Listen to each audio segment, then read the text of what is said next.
Hello, જાગુસ kitchen જર્નીમાં આપ સૌનું સ્વાગત છે. ફ્રેન્ડ્સ, તમે તુરિયાનું શાક બનાવીને તેની છાલનું શું કરો છો? તો તમે કહેશો કે અમે તો ફેંકી દઈએ. તો આજે આપણે તુરિયાની છાલનો એક નવા જ પ્રકારનો ઉપયોગ કરીશું. તે છે તુરિયાનો સંભારો. સૌથી પહેલાં મેં 250 ગ્રામ તુરિયા લીધા છે અને ત્યારબાદ તેની છાલ ઉતારી લીધી છે. તુરિયાની છાલ થોડીક હાર્ડ હોય એટલે તેને આપણે આવી રીતે ઉપરથી બધી ઉતારી લેશું. અને તુરિયાની છાલ થોડીક ખરાબ પણ હોય છે, કેમ કે તુરિયા ખરબચડા હોવાથી સહેજ ચોખ્ખા નથી હોતા. હવે આપણે અડધો ગ્લાસથી ગ્લાસ જેટલું પાણી ગરમ કરીશું અને પાણી ગરમ થાય ત્યાં સુધીમાં આપણે તુરિયાના 1.5 થી 2 ઇંચ જેટલા તેની છાલના ટુકડા કરી લેશું. આવી રીતે બધી છાલને આપણે ટુકડામાં કાપી લેશું. જુઓ, આપણી છાલ કપાઈ અને રેડી છે. હવે આપણે તેમાં અડધા ગ્લાસથી 1 ગ્લાસ જેટલું ગરમ પાણી જે આપણે પહેલાં કરવા મૂકેલું હતું તે એડ કરીશું અને છાલને એકદમ સરસ રીતે ધોઈ નાખશું, જેથી તેની બધી જો ગંદકી હોય તે દૂર થઈ જાય. તુરિયાની છાલમાં ઘણી વખત માટી વગેરે લાગેલું હોય છે, તો તે બધું દૂર થઈ જાય એટલે આપણે છાલને સરસ રીતે ધોઈ નાખવાની છે. આવી રીતે હાથથી સહેજ આમ મસળી અને ધોઈ નાખશું એટલે આપણી છાલ સરસ રીતે ચોખ્ખી થઈ જશે. હવે આપણે તેને એક સ્ટ્રેનરમાં ગાળી લેશું. ત્યારબાદ આપણે એક પેનમાં તેલ ગરમ કરવા મૂકીશું. મેં અત્યારે 3 ચમચી જેટલું તેલ ગરમ કરવા મૂકેલું છે.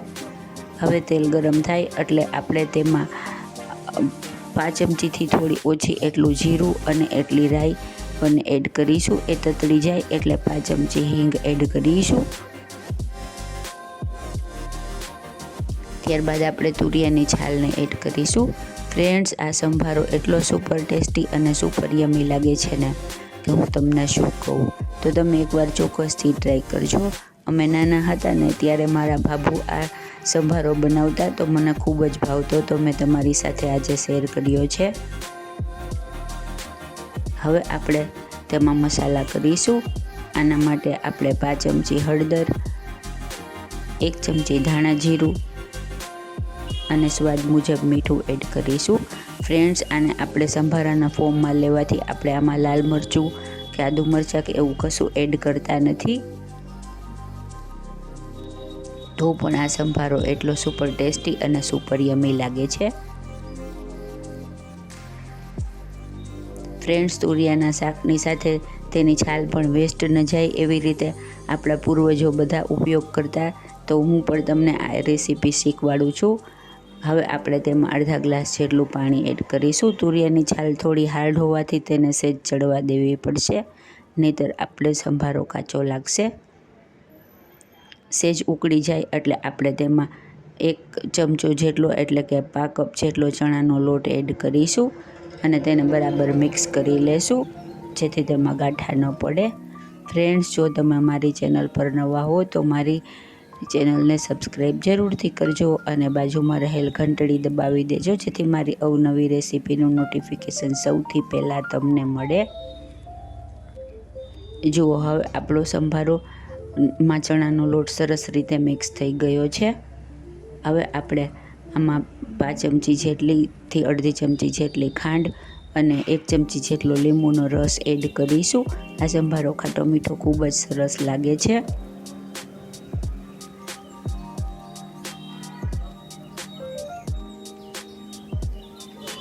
ત્યારબાદ આપણે તેમને ઢાંકી અને 5 મિનિટ સુધી ચડવા દેશું. ફ્રેન્ડ્સ, આમાં તેલ થોડું વધારે નાખવાનું છે એટલે મેં 3 ચમચી જેટલું તેલ લીધું છે, જેથી આપણો ચણાનો લોટ એકદમ સરસ રીતે તેલમાં સરસ ચડી જાય અને મિક્સ થઈ જાય.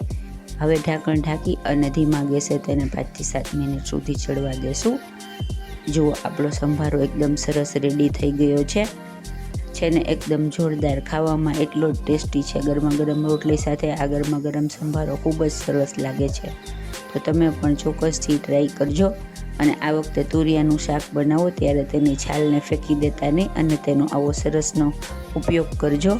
હવે ગેસ ઓફ કરી અને આપણે તેને એક સર્વિંગ પ્લેટમાં લઈ લઈશું.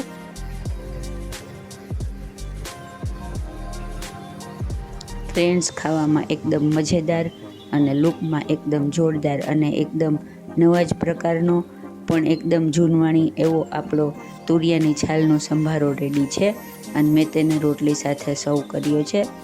ફ્રેન્ડ્સ, મારી આ રેસીપી તમને પસંદ આવતી હોય તો તમારા સર્કલમાં વધુમાં વધુ શેર કરી અને મને સપોર્ટ કરજો. જો આપણો એકદમ સુપર ટેસ્ટી ખાટો મીઠો તુરિયાનો સંભારો રેડી છે તો તમે પણ ચોક્કસથી ટ્રાય કરજો. ફ્રેન્ડ્સ, જો તમને મારી રેસીપી પસંદ આવી હોય તો મારી ચેનલને લાઇક, શેર અને સબસ્ક્રાઈબ જરૂરથી કરજો. ધન્યવાદ.